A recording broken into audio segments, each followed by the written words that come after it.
Welcome to BODHI Yoga Online. I'm Krista Cahill. Today we're going to do a 90-minute vinyasa flow.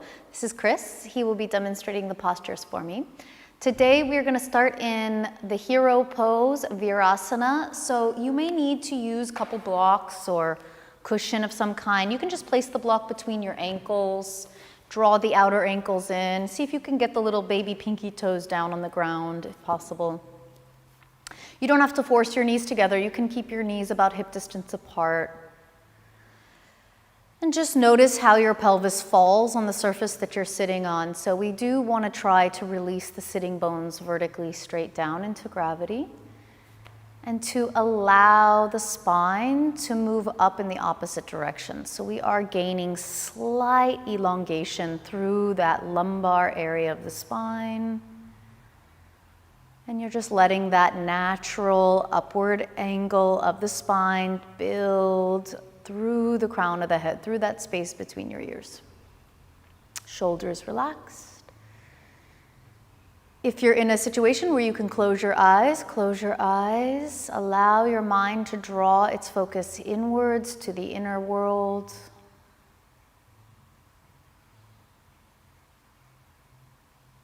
Let the very tops of your legs release down, away from the front of your hips.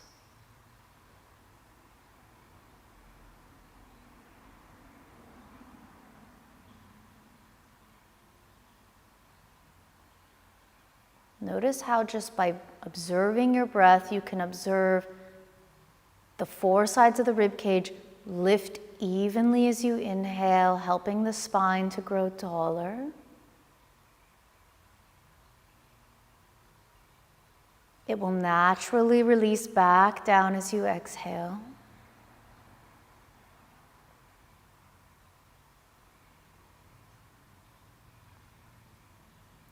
Relax the muscles around your eyes, jaw, shoulders. And when the moment feels right, you'll start to create diaphragmatic breathing, which means you're going to move the breath down into the side and the back posterior rib cage.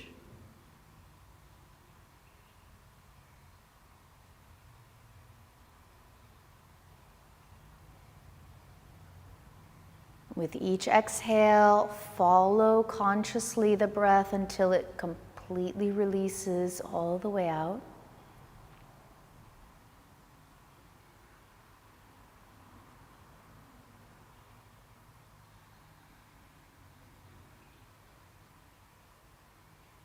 Observe your intentions for practicing yoga.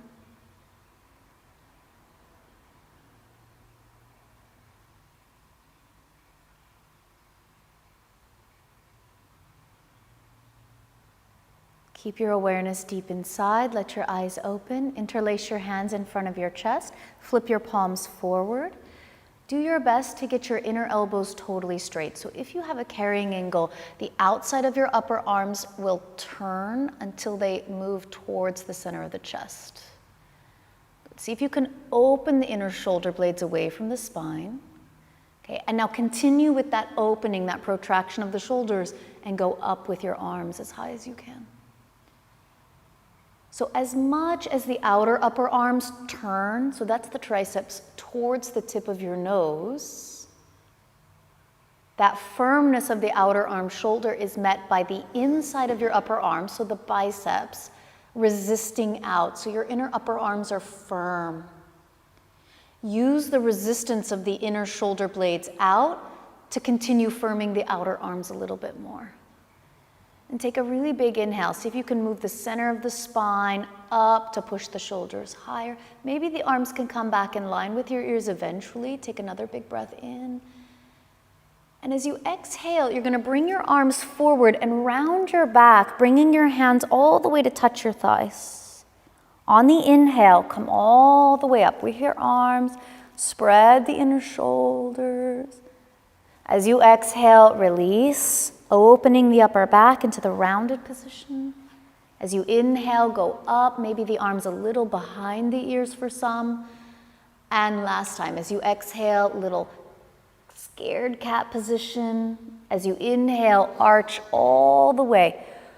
Push the pinky fingers up as high as you can. And now you're going to turn your navel towards the right. Lower your left hand down onto your right knee. You can use a block for your right hand behind you. Okay. Be on your fingertips with your elbow bent. As the inner shoulder blades open apart away from the spine, the shoulder blades are also relaxing down. See if you can take another big breath in. Feel the sides of your waist, ribs lift away from the hips. Turn the navel a little deeper on your exhalation. And now keep your right shoulder released. Look towards the left shoulder.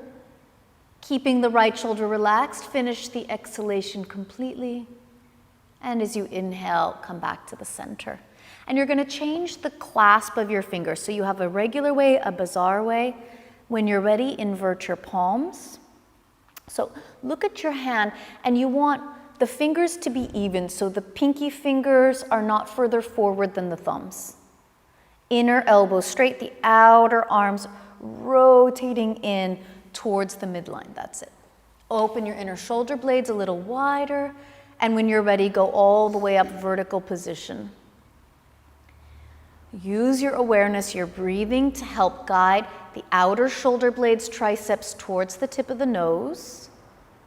The inside of your upper arms resist out, and you go up at the same time as your inner arms resist out away from the neck spine. Keeping as much as you can the breath back, posterior ribs, and even lateral rib cage. The more you expand back and out to the sides, the higher your spine will be able to push the shoulders, arms up. Take another big breath. See how much you can bring the arms back by your ears. And as you exhale, you're going to go cat back, bringing your hands down, a little roundness. As you inhale, push the arms forward and up. See if you can get the pinkies and thumbs parallel to the ceiling. As you exhale, reach forward and down to your knees. Inhale, reach forward and up. Exhale, forward and down. And inhale, forward all the way up. If you can, bring the arms back a little bit behind your ears. Push the inner shoulder blades out. Lift your arms a little bit higher. Big inhale. Turn your navel towards the left. Lower your right hand to your knee and your left hand behind you. You can use a block. The elbow is bent, so you're on your fingertips. You feel how you're using the opening between your inner shoulder blades to lift the spine up. So these are the postural muscles engaging. The more you do that, the more the shoulders relax down. You'll use the body to turn as you exhale. Last two. Keep your left shoulder very relaxed down. Change your gaze towards your right shoulder, Parshvadristi. Finish the exhale completely, and then release back to the center. When you're ready, you can set the block off to the side. We're going to come onto hands and knees, so the tabletop position. Place your hands in a way that creates as much pressure, the entire hand at the same time. So right hand, left hand pressing evenly. All the knuckle ridge pressing down from thumb to the pinky. You release the fingers down and forward. From the ridge of the knuckles, you pull back with the palm of the hand. See how much you can press the floor away, feeling that the pressure of your hands going down results in the chest lifting up in between your inner shoulder blades. Use that lift of your chest against the elongation of your spine. The upper spine is not rounded. It's just the chest simply lifting up to inhabit that place between your shoulder blades. And now when you're ready, you're going to elongate your legs back into a plank position. If it's too much for you here, you can always replace the knees on the ground. And you're going to take 5 breaths here. The pressure of the hands down means the chest releases upwards out of the earth's pull. As your chest floats up, your spine engages, and it creates that nice feeling of elongation rather than rounding in the spine. Take another big breath in. See if you can keep the chest lifting up, the inner shoulders tall, downward facing dog. Bend the knees as much as you need to. Adjust the foot position a little wider if that's better this morning. Give yourself whatever it is that you need here, this first downward dog.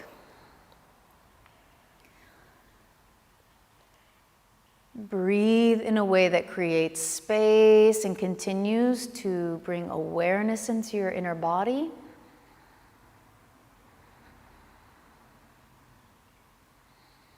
Move your hips back a little more as you inhale. And we're coming into child's pose now as you exhale. Release your knees down, point your toes, and release your hips all the way back onto your heels. So if you're at home and you do not feel your sitting bones touching your heels, it just means you need to supplement. Place a cushion underneath your hips, between your hips and heels, or a block if you're very far away. We want the sitting bones to actually be contacting the heels here, creating a feeling almost of pada bandha between your hips and your feet, the feet energetically lifting up, the hips descending down. The more you can draw these two places of your body together, there's going to be a greater release for the muscles of the upper quadriceps. And as well, you're stretching more deeply in the deeper part of your lumbar spine. Now use this stretch and enhance it by breathing sideways, laterally, and into the posterior back ribs. So you feel that this position is creating space and release simultaneously. You're going to be here for about 5 more breaths. Erase any unnecessary tension in the upper back, in between your shoulder blades.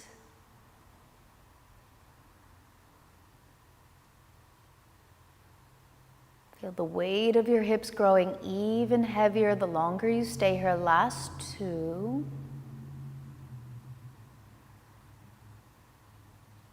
And keep your hips heavily rooted against your heels. You're going to stretch your arms forward. Reach your arms forward and replace your hands the way that you did when we were on hands and knees. So we call this Hasta Bandha. You're literally rooting energetically every single knuckle in the ridge down. All the fingers release and they go forward. Equal to that, the palm of the hand presses down and it pulls energy back. So you're opening up the tissues and the energy of your hands, which will give your forearms this little feeling of activity and lift away from the ground. And just like you did before, without moving your hands, when we were seated, we were spinning the outside of your upper arms in towards the tip of the nose. Yes. Use the buoyancy of the undercarriage of the arms plus the external rotation to then resist the inner shoulder blades away from that. So the outer arms are met in equal units of energy to the inner arms resisting out. So your bicep muscle presses out, tricep muscle hugs in. Use your hands to further reach and press your sitting bones down onto your heels. Now keep your sitting bones touching your heels and look up. And you're going to start to create an extension of the spine by lifting the vertebra between your ears and starting to engage those muscles along the spine in your upper back. See if you can do that without arching the lower back at all. So take a big inhale. And then as you exhale, you're going to round your upper back and do a scared cat. Exactly what I didn't want you to do in plank. As you inhale, you're going to arch just the upper back as long as you can through the shoulder blades. As you exhale, you're going to round the upper back. Try to keep the arms working the whole time. As you inhale, you're going to arch just the upper back, not the lower back at all. Last time, exhale, you're going to round just the upper back. Inhale, come into the arch just for the upper back. Now keep that. Lift your heels a little, lift your hips a little bit, tuck your toes under. See if you can keep this feeling of the upper back in extension, the lower back in slight backward rotation, and come into downward facing dog again. So we see that there is this feeling of the upper back postural muscles helping the vertebra to come in or to be absorbed into your upper body. Keep pushing your sacrum, your lumbar back into that backward rotation as you lift your head and look forward. Lift your chest, your inner shoulders up, and arrive in plank as you inhale. On the exhale, with control, the shoulder blades away from the ears, triceps move in towards the midline. You're going to lower all the way down as slowly as you can. Feel the sacrum release back away from your lumbar as you land. And when you arrive all the way down on the ground, point your toes away. Lift one leg just a little bit off the ground. So this is extension of the hip. See if you can reach the leg a little bit further back and set it down. Second side, lift your leg a little bit. Extend the front of the thigh away from that hip and set it down. Cobra pose, so letting the legs be long and extended. The sacrum is moving away from the lower back, so we're trying not to arch the lower back, and you're gonna try just to come into extension with the upper part of your back. As much as you can, maintain the center of the elbow in line, tracking with the center of the wrist. It can go back a little bit behind your wrist further. That just means your shoulder blades are coming further away from your neck these last 3 breaths. You maintain the lower hemisphere of your body releasing back, the spine being pulled forward. Take another big breath in. And as you exhale, replace your forehead down on the ground. Tuck your toes under. Prepare your legs for plank position, so some of you might need to put your knees on the ground.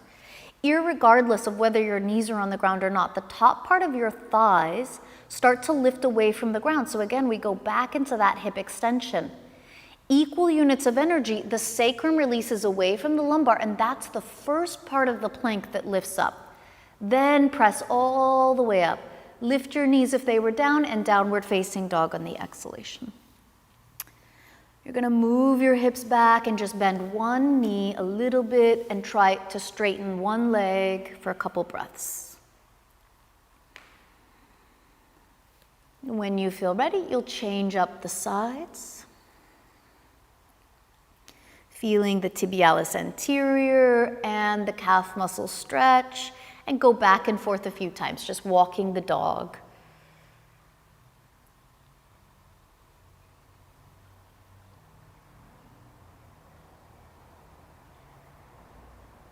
And then when you're ready, you're going to try your very, very best to lift all 4 sides of the legs up until eventually your knees will become straight, but don't force the knees back. So that's just a misunderstanding of how to straighten the leg. Really, it's that the 4 sides of the knees, thighs have to lift up. The more that happens, the more the sitting bones will lift away from the back of the knees. Then you meet that with all that force of your shoulders, releasing the sacrum away from the lumbar. Can you keep all of that? Press your hands evenly. Now lift your head up, lift your inner chest, shoulders up, and walk your feet forward to meet your hands. You can keep your feet a little separated when you arrive. Inhale, spread your toes, elongate forward. Exhale, crown of the head straight down. Take your arms behind your back. You can also use a kitchen towel between your hands. Straighten your elbows, lift your shoulders up towards the ceiling, and then when you're ready, bring the arms overhead. So again, don't force the knees back just to get that result of straight legs. Learn how to slide the center of the pelvis forward over the center of the foot, the front of the ankle. And once you have the hips placed above that spring joint, that pada bandha, teach your feet how to push down in such a way that helps the 4 sides of the legs to go vertical evenly. So the back of the leg lifts up, the inner leg, the outer top leg, the top of your upper front thighs. The whole leg is being pulled up as your feet equally press down. And now you're going to come up, engaging the upper back all the way to standing. Press the earth away. Change the crisscross of your fingers. Take an inhale, try to lift the legs, the sides of the pelvis up, and then when you're ready, dive back down into Uttanasana with this variation for the shoulders. So try to lift the shoulders up towards the ceiling and then bring the arms overhead as far as you can. Concentrate on the 4 corners of the feet pressing down. The toes releasing as far forward as possible, the heels stretching back energetically. Last 2. Again, start with the vertebra between your ears. As you're ready, use the postural muscles. Come all the way to standing. Press the floor away with your feet. And when you're ready on an exhale, release your hands, and you can bring your feet into any position. Some days, hip distance apart feels better. Some days, having your big toes and heels together is more advantageous. So always be adjustable. The more rigid you are, the more difficult yoga will be in the long run. Come back to this feeling in Tadasana. So this is the blueprint pose, mountain pose. How much can you use the downward pull of gravity on your feet to lift your legs upwards, to feed energy through the pelvis into the spine?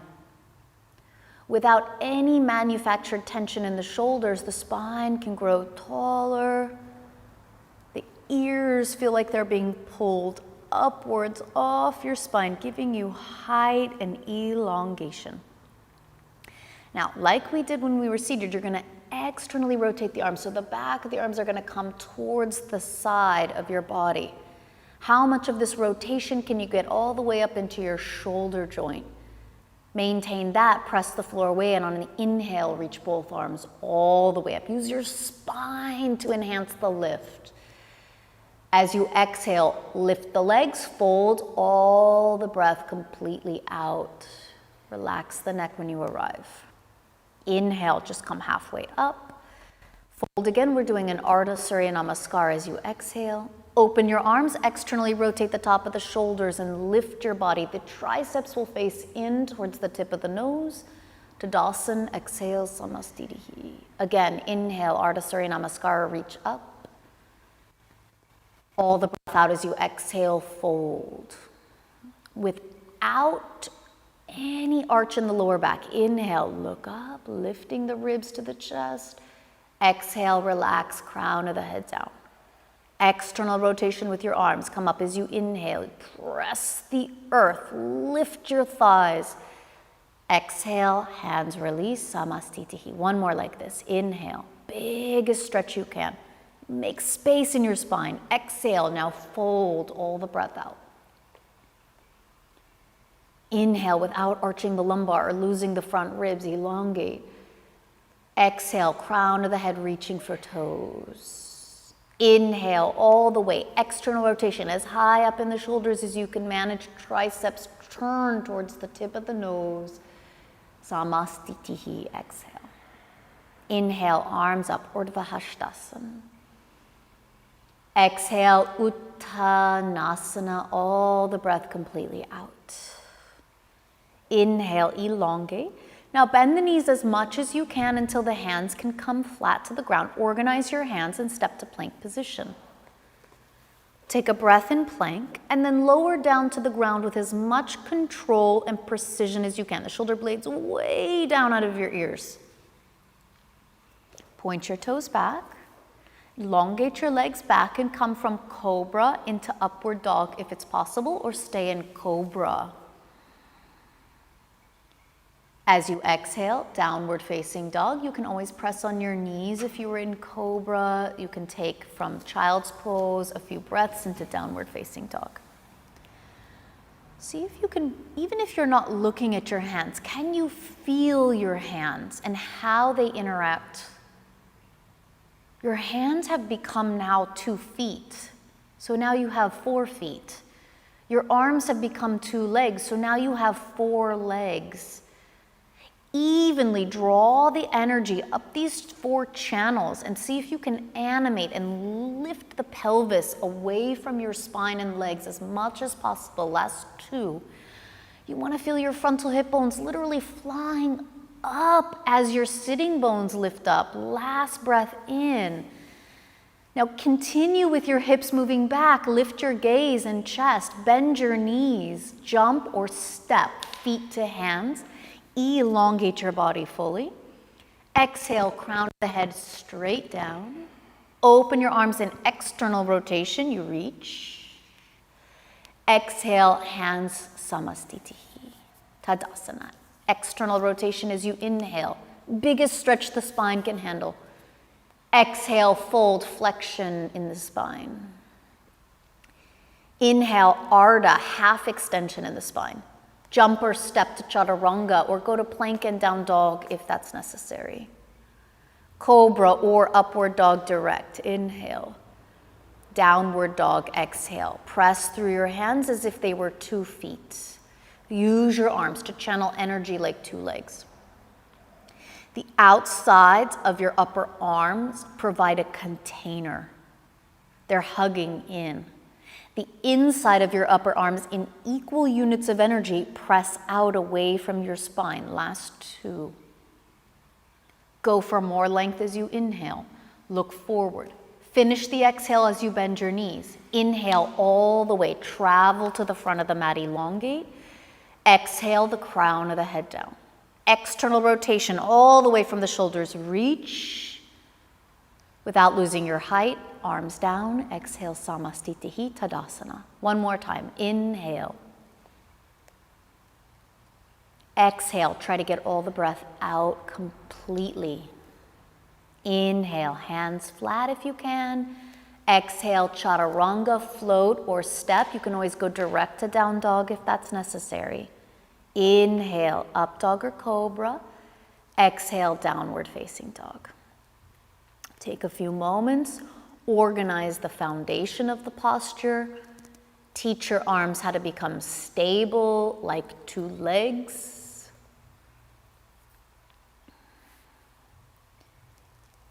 Feel the relationship between the inner arms resisting out equal to the outer arms hugging in. The inner body bright, the outer body contains. Take another big breath in.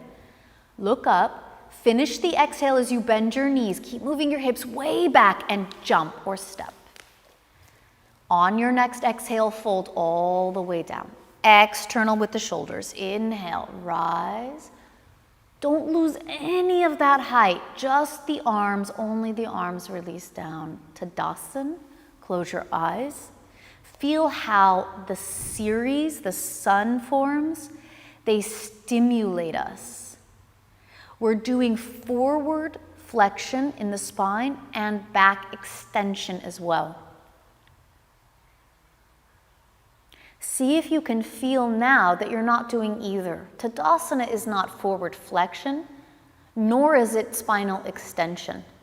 You're creating an elongation with all of the force of gravity pushing down from above. 15 pounds per square inch from above, pushing your spine down.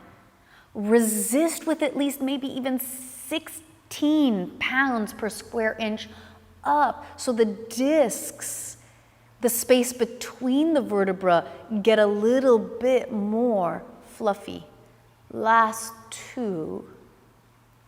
Up, up, up, not with the shoulders, but with the postural muscles. Now you're gonna, again, externally rotate the arms as much as you can from your shoulders. And we're going into chair pose, so as you inhale, lift your arms, move your top thighs back, and bend your knees, thighs parallel. See if you can turn your sitting bones towards your heels if your thighs are parallel, and now bring your abdomen down against your thighs. Fold all the breath out in Uttanasana. Inhale, elongate. Bring your hands flat. Exhale, transition back, vinyasa of your choice. Cobra or up dog as you inhale, and down dog as you exhale. Simple, lift your right leg up as you inhale. Exhale, bend your knee to your chest, rounding the lower back without rounding the upper spine. Step your foot all the way between your hands. Turn your back foot at about a 45-degree angle, and feel free to open your feet wider than heel to heel today if you need to. Feel how much the front of the right shin is resisting back. It's resisting back as if it wants to straighten your front leg, but instead you descend your hips against that force of the front shin resisting back. Open your arms, externally rotate your shoulders, and come up as you inhale. Exhale, both hands down. Step up into a plank position. Either down dog or chaturanga, your choice. Inhale, up dog or cobra. Exhale, downward dog. Just simple, lifting the left leg, inhale. Look up. Without arching your lower back, bring your knee to your chest. Without rounding the upper back, step your foot between your hands. Place your back heel at about a 45-degree or so angle. Open up the heels wider if you need to. As much as we're going to ask that left shin to resist back, press your hips down towards the ground simultaneously. Lock into that position. Open your arms like an airplane. External rotation. Inhale all the way. Exhale, both hands down. Step into a plank or chaturanga position. Inhale, cobra or upward dog. The whole hand presses like a handstand. And downward facing dog. Take a couple moments, recovery breathing. You might feel the inner heels moving just a little faster towards the ground than the outer heels. So we feel the outer ankles contain in towards the midline. As long as your outer legs can contain, you're going to feel the inner legs pressing out against that, creating space from all the way up where it starts to open up your sacrum. Last 2. 1, look up, bend your knees and either step or jump on the inhalation, elongate Ardha. Exhale as the hips shift forward, Uttanasana. Bend your knees, Utkatasana chair. Stand, exhale, the arms release, Samastitihi Tadasana. We're going to take it to traditional Surya Namaskara B at tempo with breath. Bend the knees, inhale, Utkatasana. Exhale, Uttanasana. Ardha, inhale.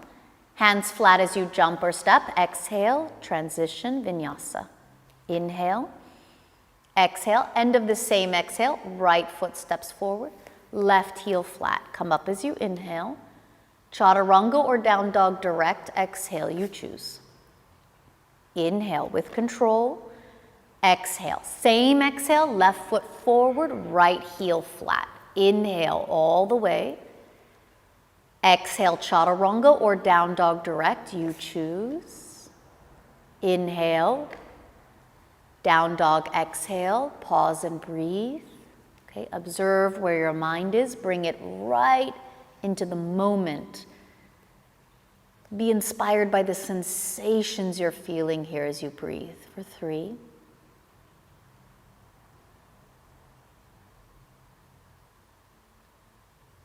2. Look up, end of this next exhale, bend your knees as you inhale, march or jump, Ardha. Exhale, Uttanasana. As deep as you can, chair, inhale. Stand Tadasana, exhale. Last time, Surya B, inhale, Utkatasana. Exhale, Uttanasana. Ardha, inhale. Hands flat, push the floor as you exhale, jump or step. Inhale, exhale. End of that exhale, right foot forward, left heel spins. Inhale, chaturanga or down dog.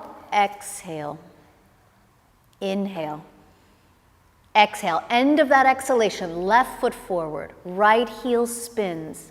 Inhale, exhale. Use the exhale to transition. Inhale. Down dog, exhale, breathe. So the 2 sitting bones are being pushed straight back, away from your spine. The spine is going to resist forward, so it almost feels like your spine is pushing the crown of your head to the thumbs.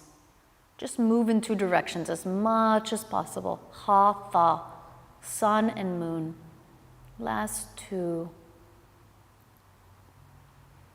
Without arching your lower back, look up, bend the knees, inhale, floater step, Ardha Uttanasana. Exhale on Uttanasana. Chair, inhale, Utkatasana. Tadasana, exhale. Close your eyes and release your arms, Samastitihi, for a couple breaths. Just starting to slow down with each breath.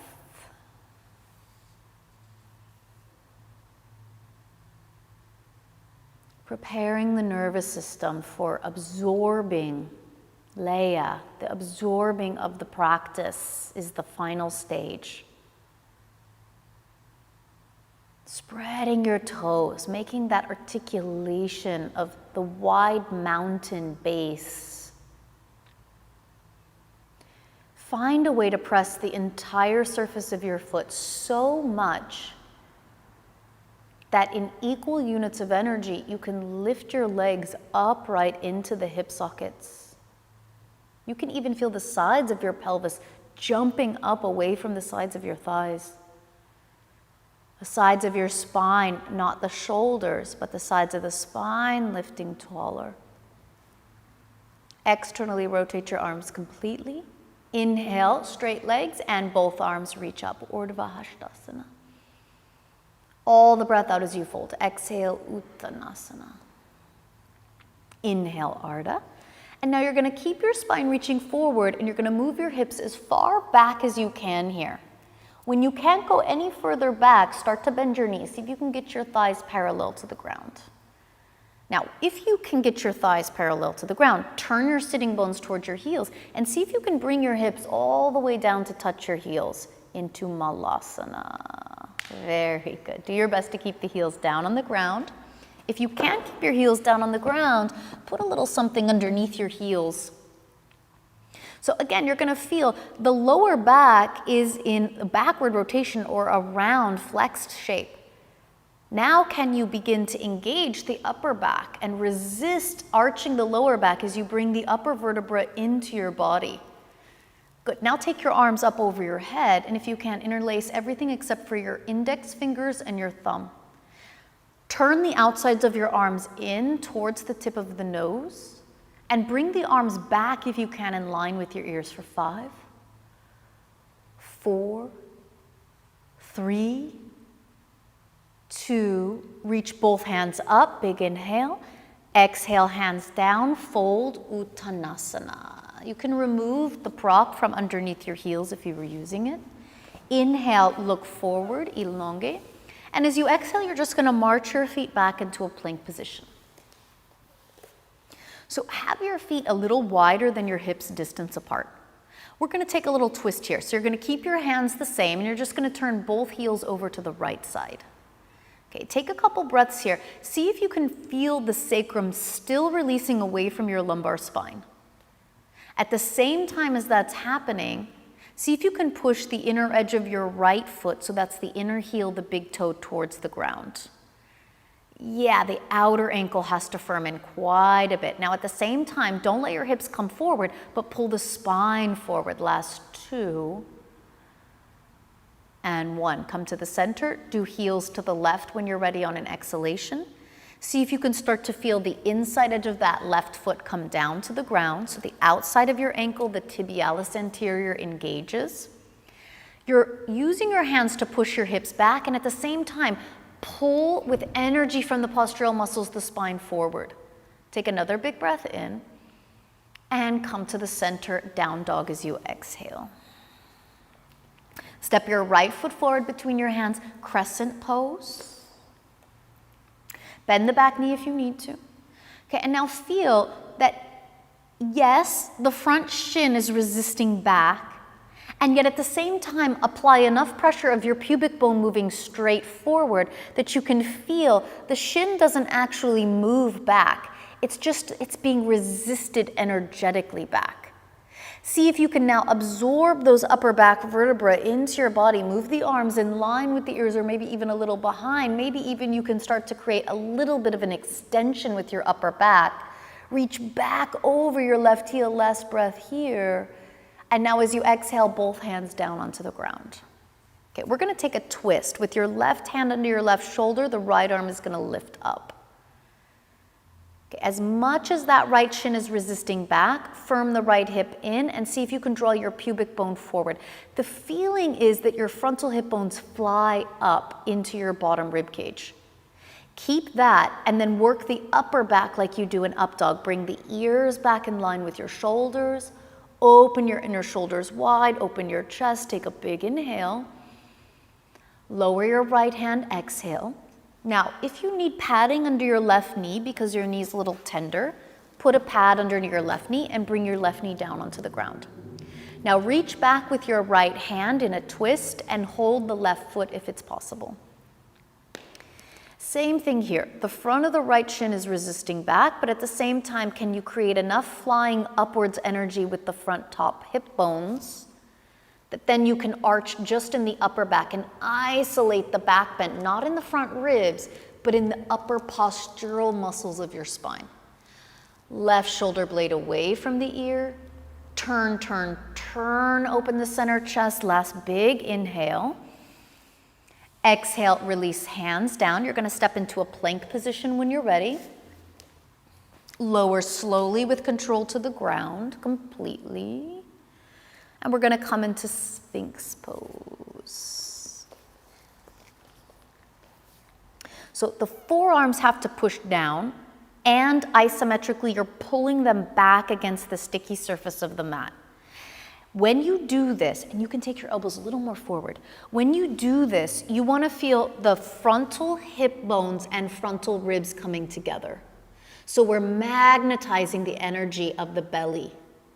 And at the same time, now you're going to antagonize that containment by bringing the ears back in line with the shoulders. That doesn't mean lift your chin. That literally means move the ears straight back. Let the upper back vertebra draw inwards towards your body without disturbing the front floaty ribs. Last 3. Pull with your elbows and bring your ears back at the same time. 2. And release completely. Good job. Take a couple breaths here. Feel what you just did in your body. Now we're going to prepare for up dog, and we're going to hold up dog for 3 breaths. Place your hands by your chest. Most of the work here is going to be in the legs. Okay, so start to press down all 10 toes, even the little pinky one. Think of your legs reaching back so much that your spine can start to reach forward in the opposite direction. When you're ready, come all the way into upward facing dog. We're going to be here for 3 breaths. As much as your legs resist up, the sacrum still releases away from the lumbar. So it's like those flying upward hip bones reach your bottom front ribs, not by lifting your chin, but by moving your ears back. Take a big inhale. Downward dog as you exhale. Good. When you're ready, you're going to come into crescent pose. Place your left foot forward and inhale, both arms up. So you're trying to create a square shape with your front leg, right? The tibia is resisting back. The pelvis is going forward. So those 2 forces meet in equal units of energy. It causes the frontal hip bones to fly up into your bottom ribs. Can you keep that? So you're not going to back bend in your lower back, and you're going to start to bring the arms back a little bit in line with your ears or behind. Without arching the lower back, you're going to try to create an arch in your upper back, slightly releasing your head back towards your right heel. Take another big breath in. Very good. As you exhale, bring both hands down. Okay, we're going into that open twist. Plant your right hand as necessary. Lift your left arm. Maintain as much as you can the feeling of the frontal hip bones flying up against the front of your tibia, resisting back. As much as we can maintain this lumbar stabilization without lifting the chin to your forehead, move your ears back. The right shoulder blade away from the back of your neck. Open your inner chest muscles as wide as you can. Take another big inhale. And when you're exhaling, release your hand down. Maybe you grab a little prop for your right knee, drop the knee, point the toes. The left arm is going to twist back for your right foot now. Same thing, management of that bottom right shoulder blade. Yeah, there you go. Let the chest break apart from inside. So it's not just the shoulder heads collapsing. See if you can do all of that without letting the frontal hip bones collapse forward into that anterior rotation or forward rotation. Last 2. And 1. Plank it up. When you're ready, remove the prop from underneath your knee. Take your time, don't rush. Lower to the ground, take your time. Good. Okay, now you're going to take your hands back into Shalabhasana A position. So the palms of the hands are going to face the ceiling. The hands will not lift off the ground. I mean, you could, it would be a variation, but traditionally the hands stay down. Start with your legs, and don't even think about the legs going up. That would be too boring. Don't bend your knees. Keep your legs straight, and think of the legs going away from you, and eventually the feet, the thighs will lift up. The more the back of the leg engages, the hamstrings especially at the top, the more that pulls the leg up away from the floor. It's going against gravity, so imagine how much strength that brings into the body. Now you're going to, without lifting the chin, bring the ears up as far as you can in line with your shoulders. That's it. Good job. It's not the shoulders doing anything. The shoulders are actually hanging out, going for a ride. The postural muscles are bringing the upper back vertebra in, so you don't feel any back bend in the lower back yet at all. See how much you can go back with your legs, forward with the sides of your waist. Take a big inhale. Bring your hands to cobra as you exhale. Pull against the mat as you inhale. Bring your feet down, come into upward facing dog. Downward facing dog as you exhale. Good. And now come into child's pose for a couple breaths. Relaxing your body, breathing. The sitting bones drawn down onto your heel bones.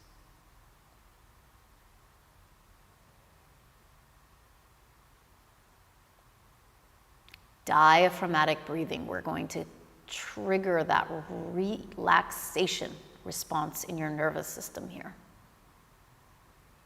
This is dopamine, the feeling of being light, easygoing, free of tension.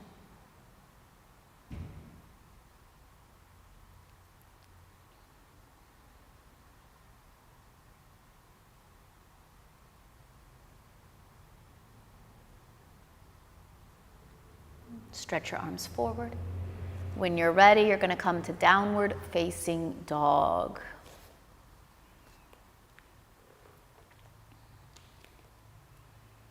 Look where you want to land, bend your knees, and as you inhale, step or jump, travel to the front of the mat. Elongation. Exhale, fold. Inhale all the way up. How much can you make space in every single disc without losing that? Arms down, Tadasana. Relax your arms. Press into your feet evenly, right side, left side. Position the center of your pelvis over the front of your heels, the front of your ankles, Padabandha.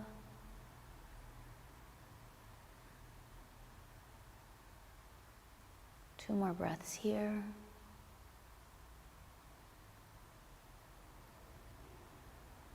Now you're going to bring your fingertips in front of your heart, elbows as high as your shoulders. So we're about to take a jump position. Now if you're at home and you're pregnant or you have something going on in your lower back or knees, don't jump, you'll just step to the right. Bend your knees if you can. Shift the weight of your pelvis towards the center of the foot. The heels will slightly lift, and then you're going to skim the mat and jump your feet out 70 centimeters, facing your toes to the right edge of your mat. And then once you get here, open your arms and line up your heels. So if you have one of these fancy mats with the line down the middle, you do that. You could always use the back edge of your mat as well. Now, open your inner shoulder blades as wide as you can. Okay, and now you're going to do internal rotation. So the thumbs are going to rotate down and around behind you. You're going to bring the arms back behind you in extension, bend your elbows, and place your hands into reverse prayer position. If reverse prayer hurts your wrists, do two fists and press the fists together. The elbows will very subtly come towards the posterior side of the body. Your front shoulders are going to start to disappear and absorb into the body as much as possible. Can you imagine the upper shoulder blades going out away from the spine? The lower tips of the shoulder blades come in towards the spine, and it creates almost like a heart shape. So this is exactly what happens in chaturanga position as well. Now we're going to go to pyramids. You're going to turn your left toes in at about a 45-degree angle. The right leg is going to go out 90 degrees. Keep your back leg as very solid as you can. So you're not going to change the position of the leg, but you're going to try to release the upper left hip point around towards the front of the mat as much as you can. It doesn't have to be square. Square is not going to happen for all of us. It's going to happen for like 1% of people. Okay, take a big inhale. The hip bones fly up. And as you exhale, it's like you have to lift your little tummy up and over a big fluffy cushion in order to come forward. Forward will eventually turn into down, but it's not because you're releasing your hip bones down. Your little hip bones fly up continuously, and it's the spine that works in extension as you start to come down into hip flexion. Last 3. Push the inner big toe, the inner heel down 2. Start with the vertebra between your ears. Come up as you inhale.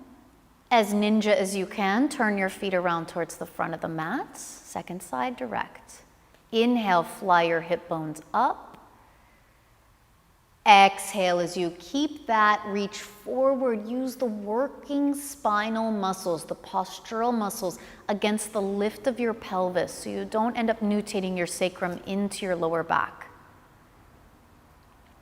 Use the way your feet press into the floor to draw the leg bones up, up, up. That feeds the spine so you can go more towards the front foot. Last 2.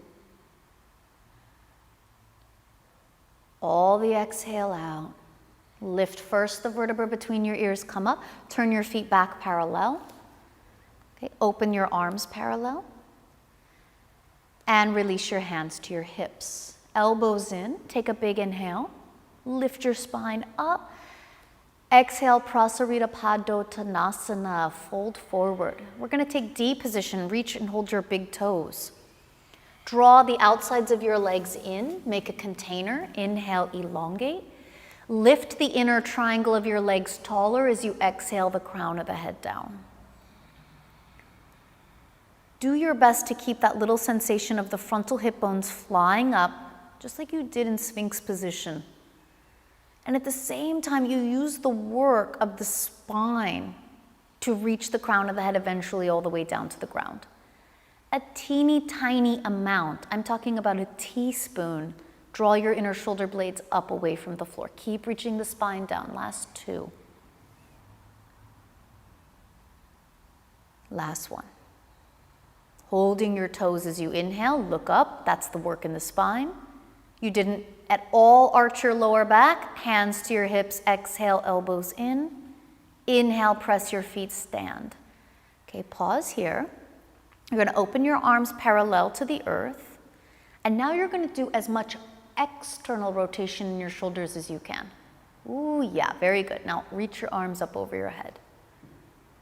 Can you work the outside of your arms hugging in equal to the amount the inner shoulders, chest, arms resist out? So from here, we're going to turn our left toes, again at 45 degrees towards the back of the mat. The entire right leg is going to turn as well. Okay, we're setting up for warrior 1 here. So without letting the back leg adjust, see if you can move the left hip around. Doesn't have to be square. Fly your frontal hip bones up on an inhale. Even as the right shin resists back, start to bend your leg, maybe 90 degrees eventually, just depending upon what that back hip can do as far as extension. As much as you're able to, don't let the frontal hip bones go into that anterior rotation. Fly your frontal hip bones, sides of the pelvis, sides of the spine, up. Maybe you're looking up, it's your last breath in. Both legs straight. Try to keep the arms up, turn like a ninja all the way facing the front. Very good. Keep your back leg steady. As much as the right hip can come around, do that. Fly your hip bones up, resist the left shin back, bend your knee. You're going to feel your arms and shoulders here for sure. Concentrate on bringing energy from the feet into the arms. So it's the spine pushing your shoulders higher. Last 3. The kidney ribs float up, up, up as your sacrum releases down. 2. If you can, look up, hands together. Hands down, plank position. Downward dog direct. and child's pose again. Feel what you've done. So this is the most advanced stage of the yoga practice, right? The laya. This is where we absorb all of the information. Mind, body, spirit. Breathe, relax your body.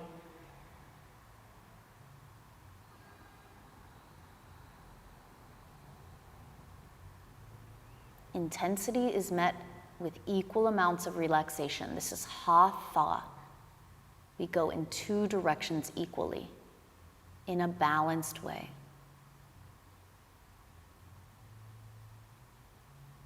As humans, we tend to be excessive in one direction, whether it's laziness or rajasic, excessive, neurotic energy.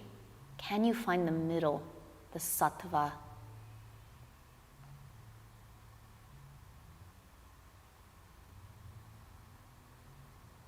Last 2 breaths here.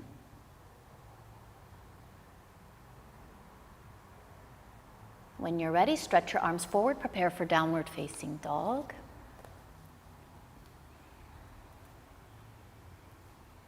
And when you're ready, mount up, breathing steadily. We're going to take a little hip stretch here. So as you inhale, you're going to lift your right leg, stack open the hips, bend the knee, give it a little bit of a stretch out. So since this isn't really a true yoga pose, just try to find the balance, right, left hand. Feel how the sacrum is still releasing away from the lumbar. It's not going to collapse into your lumbar spine and create compression. Even the 2 shoulder blades are evenly placed on your upper back. Okay, and then change your legs. So now you're going to do the left leg, stack, open, bend, stretch. And then just find the balance, right? So with these poses that are not really classical, just come back to that principle of doing no harm to yourself, creating space, releasing tension. And downward facing dog. You're going to step your right foot into a crescent pose. Come all the way up when you're ready on an inhalation. Think of going not just with your shoulders up, but think of all the way from the sides of the pelvis, lifting up, up, up. Maybe your hands can even touch at the top here. Prayer to the heart, and you're going to lean forward and twist on an exhalation. Maybe some of you will be able to bring your shoulder outside the knee, hand down. Some of you might even be able to take the top arm in an external rotation and reach it over your head. So you choose what's best for you. Feel that your frontal hip bones still have that quality of sphinx flying up. Then, without lifting your chin, you're moving the vertebra between your ears back in line with the center of your sacrum. Last 3.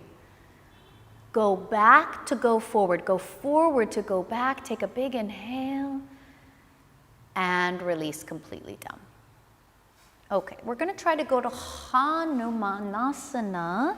So if you can do only just a Ardha Hanumanasana, then you can do that. But you could probably use some blocks at home or a couple chairs on either side of your mat. You could always, again, use a little cushion under your knee. Okay, but when you're ready, you're going to move your hips back, your leg forward, flexion, dorsiflexion in the foot, ankle. If you have a whole array of props, you know, you can even bring another couple pairs of blocks underneath your hips or something. If you have like a little mini stool at home, you could use that. But again, feel how this extreme movement, especially with the back leg, it wants to pull your hip bones into that anterior forward rotation. So basically what this does is it folds the sacrum and lumbar in half. So for a lot of us, this is an area where we can collapse.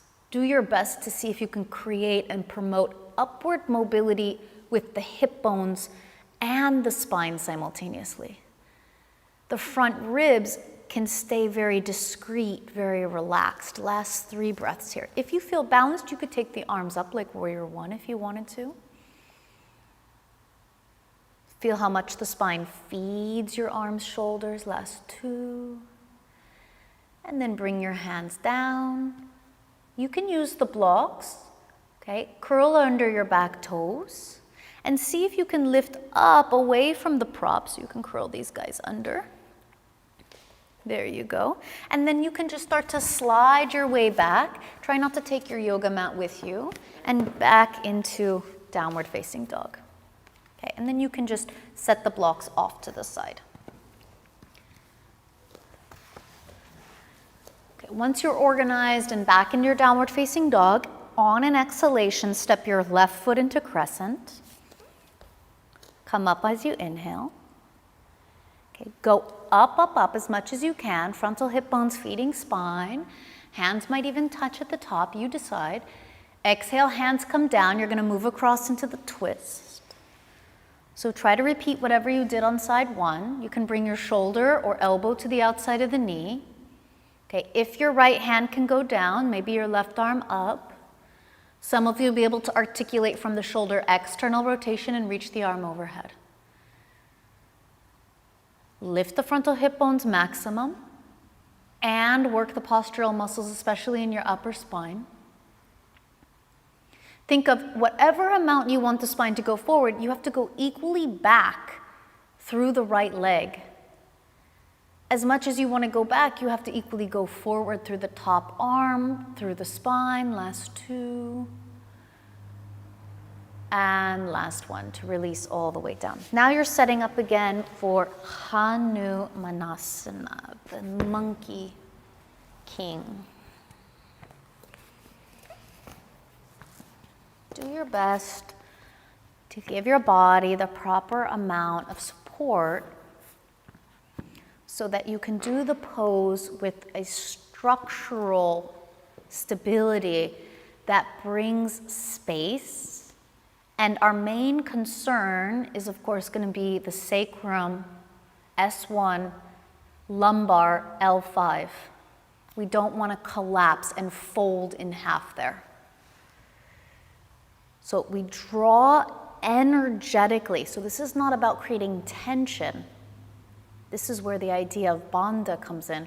It's a flying upwards energy that creates a swirl of energy that moves you upwards without force, without tension. If you find a stable place where you can be, take the arms up like warrior one. The outer upper arms will rotate into the tip of the nose. As the floaty ribs in the front release and relax to the hip bones, the back ribs lift up, just like warrior one, just like Urdhva Dhanurasana, just like up dog. All of that lift translates into you not having to use the muscles of your shoulders, the dynamic muscles. You can use instead the postural muscles. Take another big breath, see how much height you can get. And then as you exhale, release your arms. Okay, curl your back toes under. See if you can find a very graceful and effective way to go to downward facing dog. Good. Okay, we can set the blocks, all the props off to the side. Okay, now, I think almost all of us are going to need a little padding under the knees. So you're going to jump your knees into a kneeling position at the front of the mat. And if you're at home, you know, maybe you have a really fluffy mat. You can fold the front of your mat over in half. But we have the luxury of having these little cushions here, so we can just put a cushion underneath the knees here. Okay, and then you're going to stand up onto your shins. Again, if you have a couple blocks, it's not a bad idea to usually stand the blocks on the outsides of your ankles. You could even put another block between your feet. It's just like a space holder. Let's actually widen your feet out a little bit. Yeah, there you go. Okay. Now, put your hands on your sacrum, which is on either side of your sacrum is the sides of your pelvis. So it's not your lumbar, it's below your lumbar, okay, at the top of the pelvis.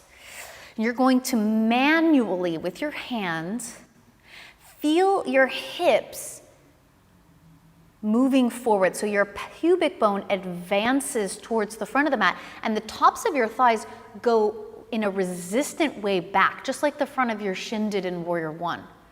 How much can you use those two forces coming together to make the energy of the spine go up? So it's not the shoulders again.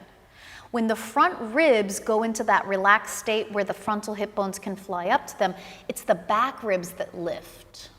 See how much you can take the hips forward without the legs collapsing forward. And then eventually you can just bring your fingertips back to those blocks or to your heels if you have crazy long arms.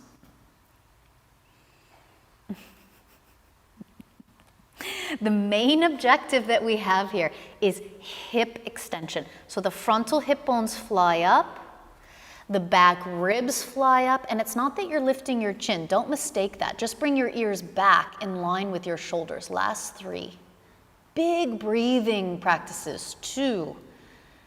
Now move your hips back as far as you can. Sit on your heels or sit on that block and take a couple moments to observe yourself.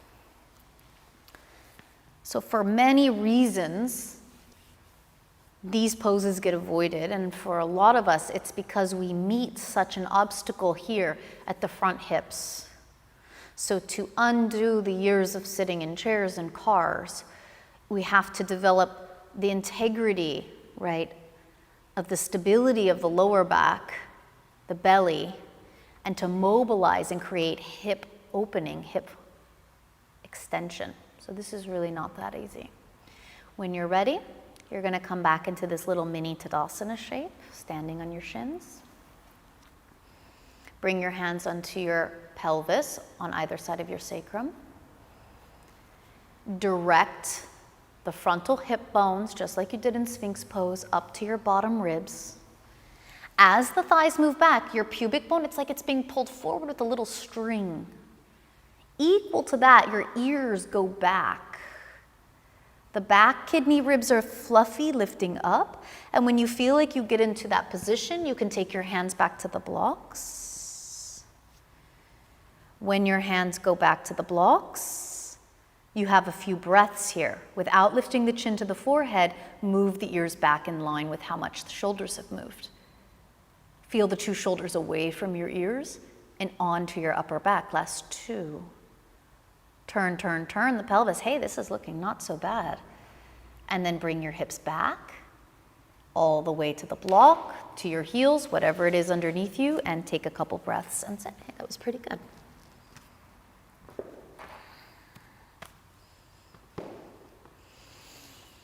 Of course, now we have to do all the counter posing for this nonsense. So you're going to bring your hips off of a block or whatever it is that you're using underneath you. Bring the blocks to the outside of your hips and sit on your heels in Vajrasana. And now place your hands on those blocks. So we're going to have to do a few pickups just to reset the spine. So when you're ready, keep your elbows in, the shoulders down away from your ears. And you're going to bring your knees as high up into your chest as you can. You don't have to lift the feet up. So don't misunderstand me. You can keep the feet down, or you can choose to lift the feet up for 3. For 2, and release, sit on your heels again. So we're going to do this one more time. You have another opportunity. Feel free to keep the feet on the ground. I don't care about the feet lifting. I really just want to see those frontal hip bones flying up. Okay, so when you're ready, shoulders away from the ears. Arms in parallel. Lift your knees, touch your chest. Even if the feet don't lift up, I don't care. Just float those frontal hip bones up, up, up. If you can, pull through and sit. Sit any way you can, and then lie down on your back. Good job. Take a couple breaths.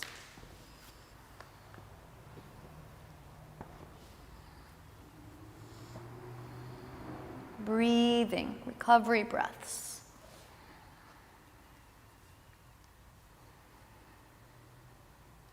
Okay.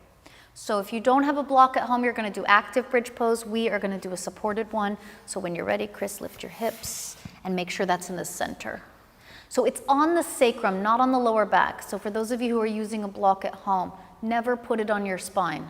It goes on the pelvis, the flat bone above your tailbone.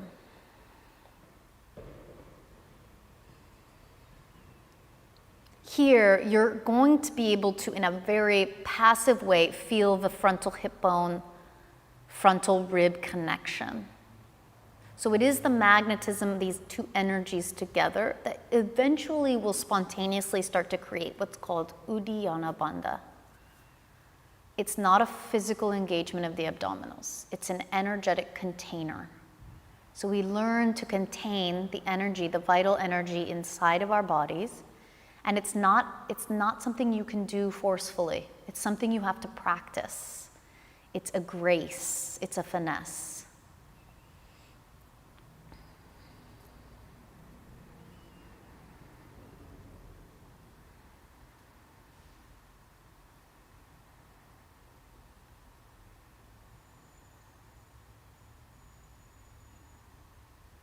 And lift your hips up, and we'll lower down a little bit so you can go all the way to the flattest level of the block for a couple breaths. See how that feels?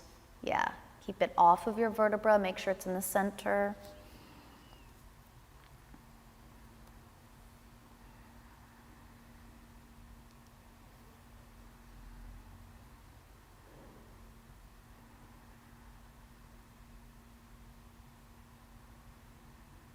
And then lift your hips up. And release your hips all the way down. Bring your knees into your chest and give yourself a little massage side to side.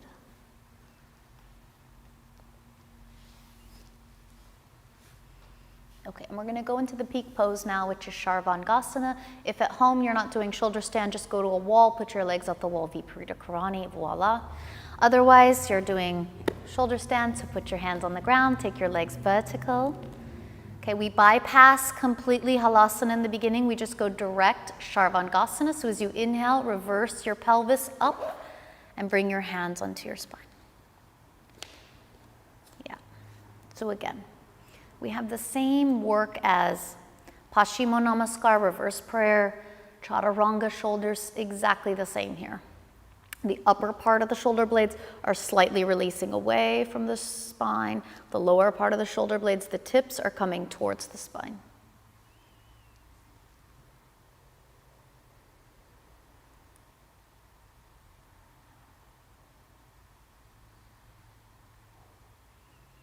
Let's see if you can go up a little bit bigger. Stay as you are if you feel unstable at home. For those of you who want a little bit more, try to turn your lower body towards the right. So your navel, and your hips start to turn towards the right. Now, if you want to, you can split your legs like Hanumanasana, bringing your left leg over your right shoulder and your right leg over your left elbow.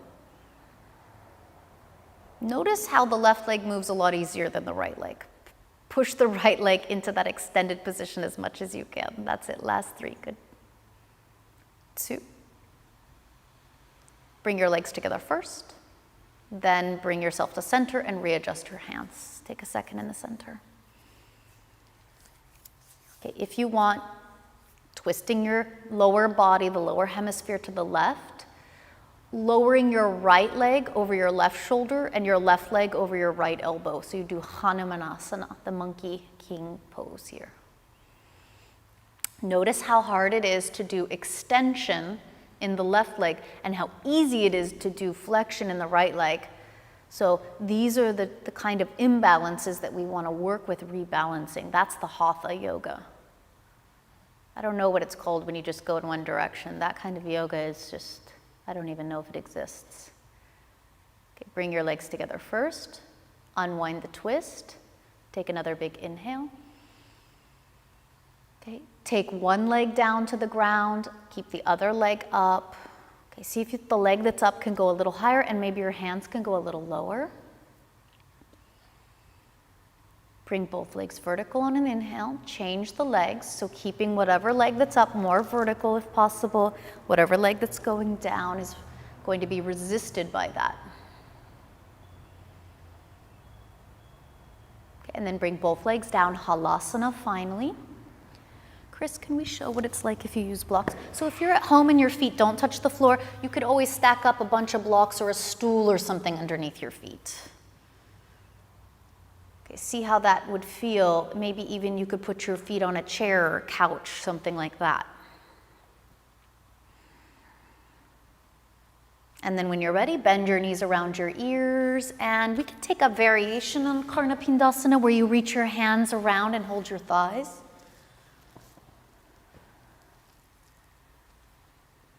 Breathe. So this is one of the deeper flexions in the body. completely the opposite of back bends. Bring your hands onto the mat first. So the most important thing to know when you come out of these poses is that your head will never lift off the ground. So you can slightly move your chin towards your forehead as you start to roll slowly, vertebra by vertebra. Try to do it with the utmost control that's possible.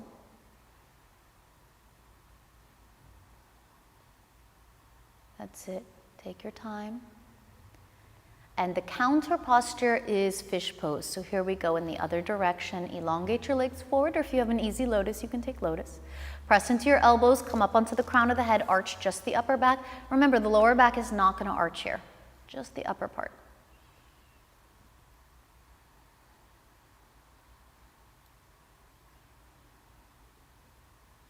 If you want Uttana Padasana, you can elevate your legs at a 45 degrees angle. Maybe eventually your arms, as long as it's not hurting your lower back. You can bring your hands together. Yeah, like that, exact. And you can point your toes. Yeah. Take another big breath in. Lower your elbows, lower your heels, then lift your head like 1 millimeter to come up, and release again your knees into your chest when you're ready. Take a couple big breaths here.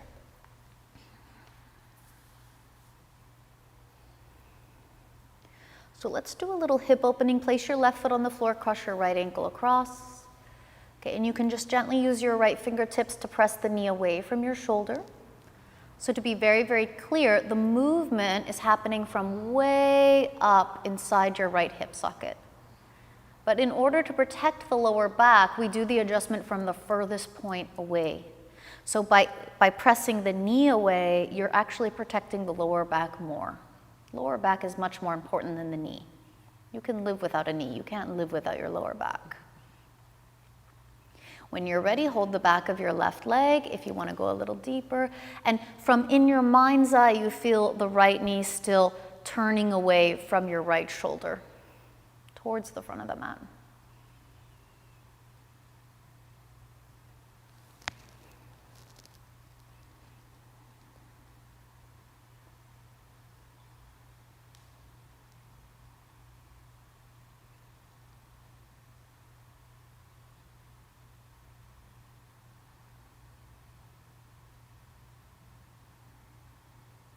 When you come into these positions, it's a more passive energy, so there's a lot more information that can be received because you're more open and less contracted.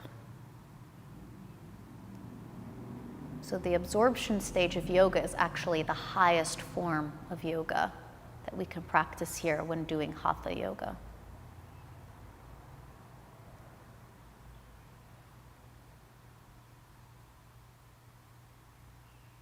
I'm going to place your feet on the ground, and you're going to take the left ankle across the right. We'll go directly into the opposite side. Just use your fingertips to help give the left leg some direction in terms of what you want from it.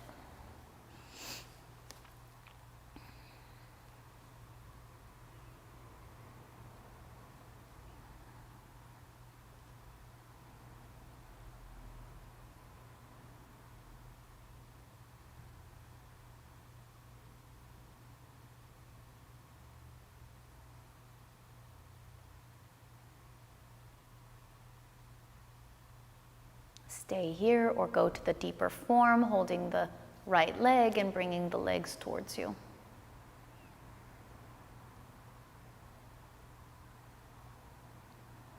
So try to create an energetic feeling like a sponge of absorbing. Being relaxed enough so there's no tension, so that you can be penetrated by the information, the sensations, the yoga itself.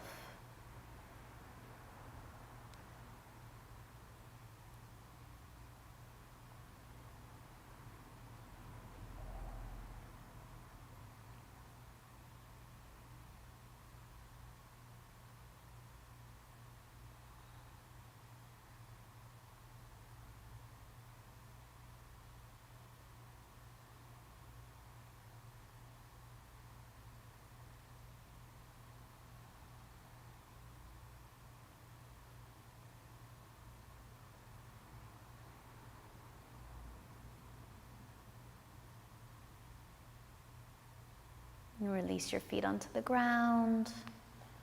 Okay, and now we're gonna take right leg straight up, vertical. Place your hands behind your thigh, flex your foot, push the leg up as much as you can.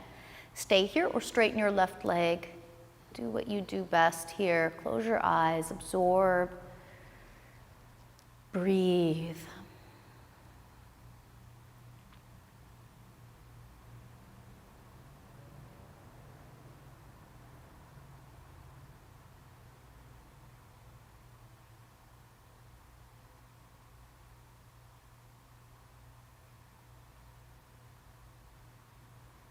Bend your right knee, place your right foot on the ground, left leg vertical. Hold the back of the thigh. Flex the heel, lift it up as much as you can.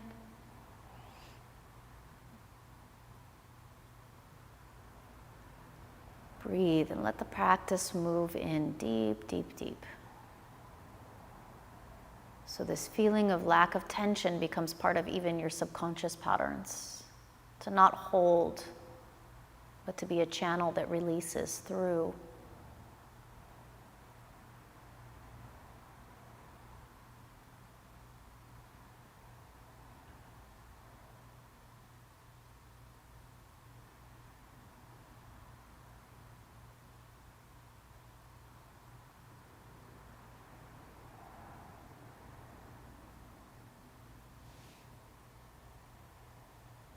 And we're going to take both legs up for a couple breaths into the vertical position. You could always use the yoga belt around your feet or just hold the back of the legs. Feel the legs pushing up so they're not crashing down into the soft tissues of the pelvis. Your shoulders will be a little relaxed here, yeah.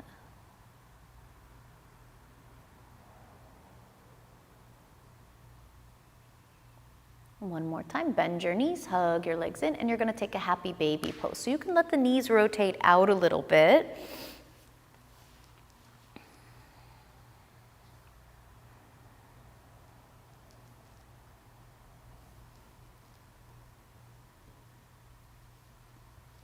Knees together, drop your knees over to the right for a couple breaths. I'm just going to do a few breaths, reclining twist.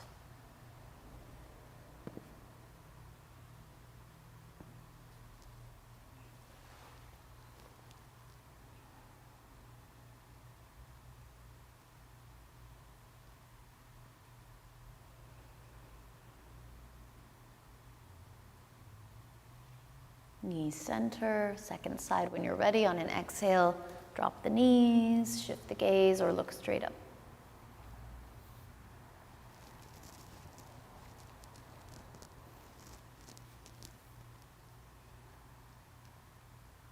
How can you breathe to really enhance that relaxation response?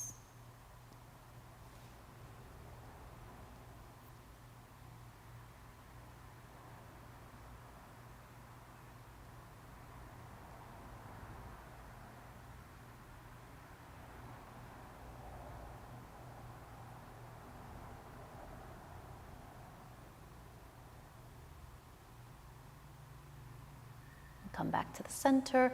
So grab whatever it is that you need for Shavasana. So we want this to be a really, truly relaxing experience for the physical body especially.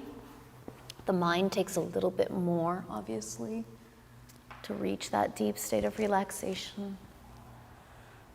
So start at least with the gross physical.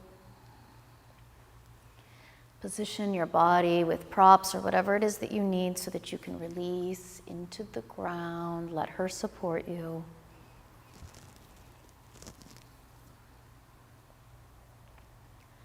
When you feel ready, let go of choreographed breathing. Let it be just natural. And see if you can move into a state of meditation where you're not sleeping, you're not fantasizing, you're present, you're aware. Yet your mind is resting.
Come back with your breath. You can wiggle out your toes and fingers.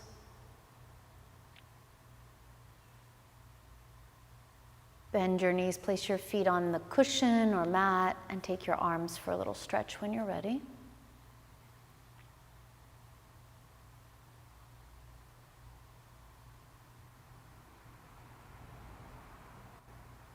Bring the knees to your chest. Give yourself a hug. And then you can roll over to one side for a few moments and just breathe.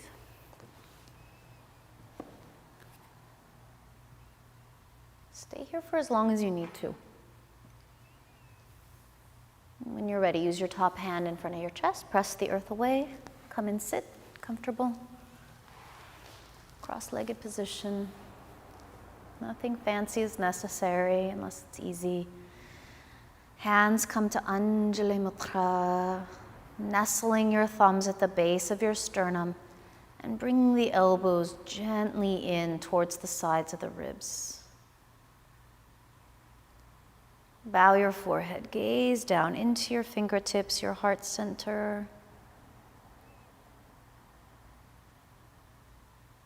Gratitude for your practice.